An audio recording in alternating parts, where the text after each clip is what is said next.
Shalom Bapak Ibu, selamat pagi, puji Tuhan. Pagi ini dalam anugerah dan dalam kasih Tuhan, kita bersyukur, kita diberi kesehatan, dan kita masih berjumpa untuk merenungkan firman Tuhan. Dan pagi ini, renungan singkat yang ingin saya sampaikan bertema yaitu Battle with Giant. Mari kita akan membaca di dalam 1 Samuel 17 ayat 10 dan yang ke-11 Bapak Ibu. Pula kata orang Filistin itu, aku menantang hari ini barisan Israel, berikanlah kepadaku seorang supaya kami berperang seorang lawan seorang. Ketika Saul dan segenap orang Israel mendengar perkataan orang Filistin itu, maka cemaslah hati mereka dan sangat ketakutan. Saudara, bangsa Filistin adalah bangsa yang menjadi musuh bebuyutan orang Israel. Dan kalau kita membaca dalam konteks 1 Samuel pasal 17 yang kita baca pada pagi hari ini, maka ada seorang yang bernama Goliat. Dialah tentara pahlawan bangsa Filistin. Ia menantang supaya bangsa Israel mengirimkan seorang kepada dirinya untuk bertempur dalam pertempuran satu lawan satu.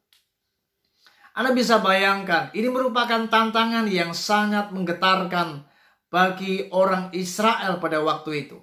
Dan memang Alkitab mencatat ketika Raja Saul dan seluruh pasukan Israel mendengar akan perkataan Goliat, maka mereka menjadi cemas dan sangat ketakutan. Ini sebuah tanda Bapak Ibu, bagaimana pada waktu itu tidak ada seorang pun yang seimbang untuk melawan Goliat.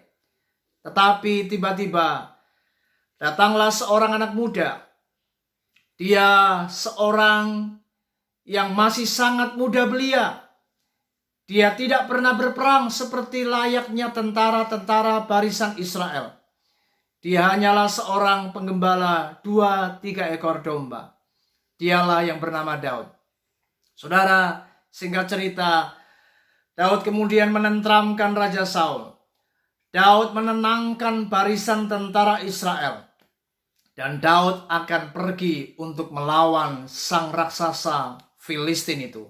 Saudara, inilah peperangan antara Daud melawan Goliat. Dan kita tahu, Alkitab mencatat dalam peperangan melawan Goliat, maka Daud memenangkan pertempuran itu. Mari kita lihat apa rahasia daripada Daud, kenapa dia bisa menang atas Goliat yang besar itu. Padahal dia adalah seorang anak muda yang sangat kecil. Perawakannya memang tidak seimbang dengan Goliat, tetapi dia bisa menang melawan sang raksasa. Mari kita lihat di ayat 45 dan ayat yang ke-50 Bapak Ibu. Kita berkata, tetapi Daud berkata kepada orang Filistin itu, engkau mendatangi aku dengan pedang dan tombak dan lembing. Tetapi aku mendatangi engkau dengan nama Tuhan semesta alam, Allah segala barisan Israel yang kau tantang itu. Demikianlah Daud mengalahkan orang Filistin itu dengan umban dan batu. Ia mengalahkan orang Filistin itu dan membunuhnya tanpa pedang di tangan. Saudara, menarik sekali dalam kisah ini.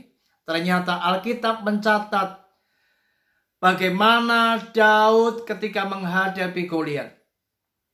Dia tidak mengalahkan Goliat dengan apa yang namanya pedang.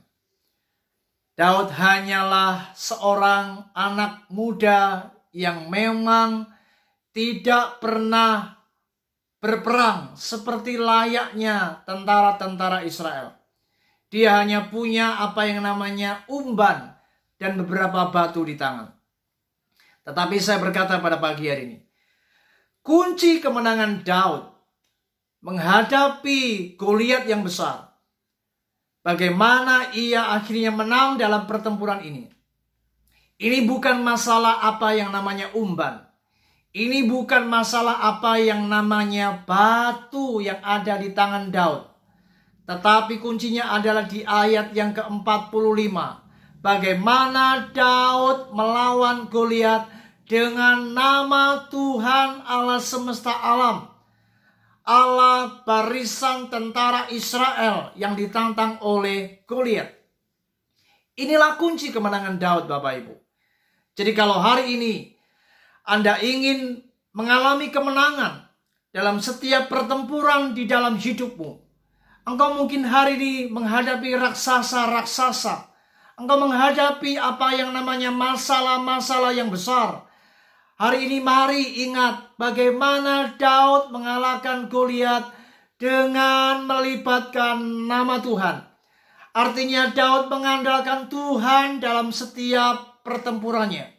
Daud mengandalkan Tuhan dalam setiap persoalan hidupnya.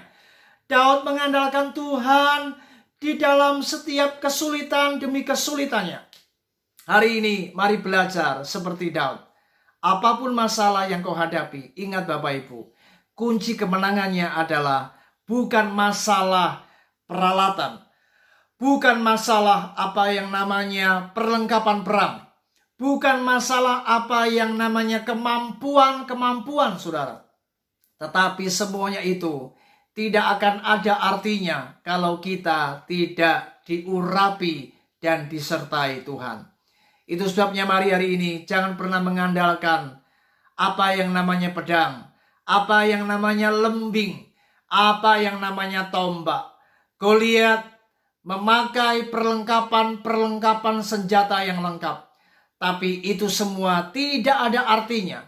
Itu membuktikan bagaimana ternyata dalam setiap peperangan, kunci kemenangan kita bukan masalah kelengkapan perang, bukan masalah senjata, bukan masalah kehebatan kita.